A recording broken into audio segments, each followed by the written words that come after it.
ఇగో ఇది పరిస్థితి.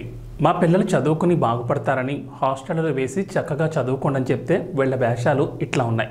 తెలిసి తెలియని ఏజ్లో కేవలం ఆకర్షణ వల్ల జీవితాలు ఖరాబ్ చేసుకుంటున్నారు పిల్లలు. వాళ్లపైన అరవకుండా పద్ధతిగా ఈ ఏజ్లో తప్పు చేస్తే ఫ్యూచర్లో ఎట్లాంటి కష్టాలు పడాల్సి వస్తుందో కళ్ళకు కట్టినట్లు చెప్పండి.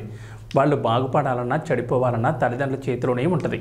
వాళ్ళు వేసుకున్న బట్టల గురించి కాదు నేను మాట్లాడుతోంది. ఆ అమ్మాయిని గమనించండి, సిగరెట్ పీలుస్తోంది, ఎలా పీలుస్తుందో చూడండి.